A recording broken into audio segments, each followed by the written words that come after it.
بسم اللہ الرحمن الرحیم۔ السلام علیکم ورحمۃ اللہ وبرکاتہ۔ معزز سامعین، حاضرین، آپ ایک اسلامی چینل پر آئے ہیں، آپ کا بہت بہت شکریہ۔ بڑے سالوں سے ہم چینل پر کام کر رہے ہیں لیکن کامیابی نہیں مل رہی۔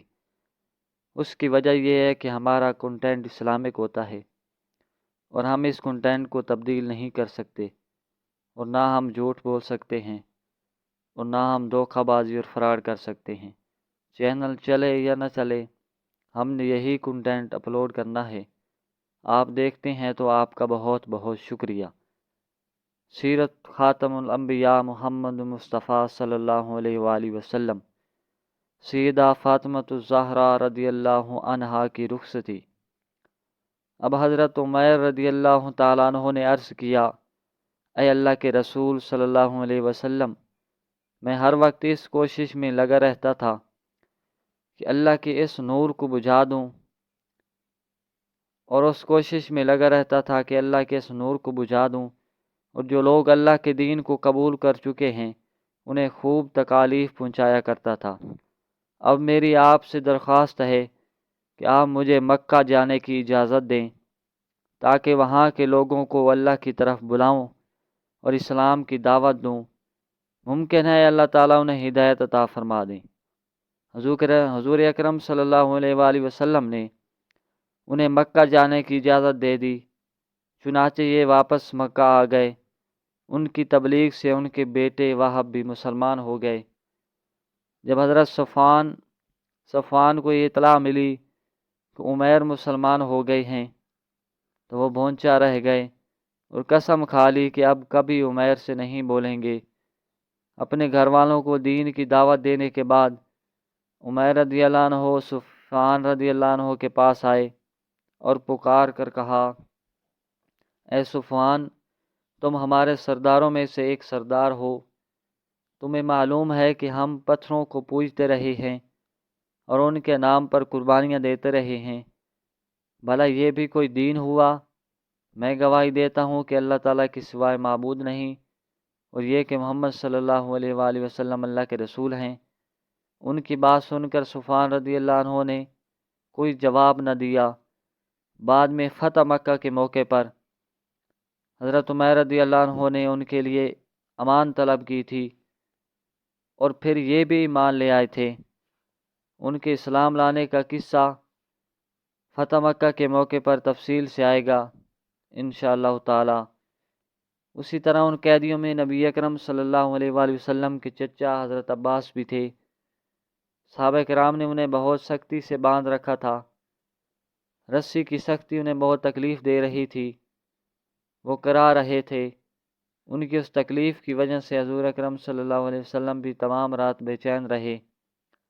جب صحابہ کرام رضی اللہ عنہم کو معلوم ہوا کہ حضور اکرم صلی اللہ علیہ وآلہ وسلم اس وجہ سے بے چین ہیں تو فوراً حضرت عباس کی رسیاں ڈھیلی کر دیں۔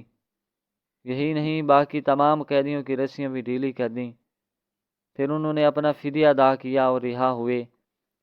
اسی موقع پر حضرت عباس رضی اللہ تعالیٰ عنہ مسلمان ہو گئے تھے، مگر انہوں نے مکہ والوں سے اپنا مسلمان ہونا پوشیدہ رکھا۔ قیدیوں میں ایک قیدی ابو عزا جمحی بھی تھا۔ اس نے نبی کریم صلی اللہ علیہ وآلہ وسلم سے التجا کی، اے اللہ کے رسول، میں بال بچوں والا آدمی ہوں اور خود بہت ضرورت مند ہوں، میں فدیہ نہیں ادا کر سکتا، مجھ پر رحم فرمائیں۔ یہ شاعر تھا، مسلمانوں کے خلاف شعر لکھ لکھ کر آپ کو تکلیف پہنچایا کرتا تھا۔ اس کے باوجود آپ صلی اللہ علیہ وسلم اس کی درخواست منظور فرمائی اور بغیر فدیہ کے اسے رہا کر دیا۔ البتہ اس سے وعدہ کیا کہ آئندہ وہ مسلمانوں کے خلاف اشعار نہیں لکھے گا۔ اس نے وعدہ کر لیا، لیکن رہا ہونے کے بعد جب یہ مکہ پہنچا تو اس نے پھر اپنا کام شروع کر دیا اور مسلمانوں کے خلاف اشعار لکھنے لگا۔ یہ مکہ کے مشرکوں سے کہا کرتا تھا، میں نے محمد پر جادو کر دیا تھا، اس لیے انہوں نے مجھے بغیر فدیے کے رہا کر دیا۔ اگلے سال یہ شخص غزوہ احد کے موقع پر کافروں کے لشکر میں شامل ہوا۔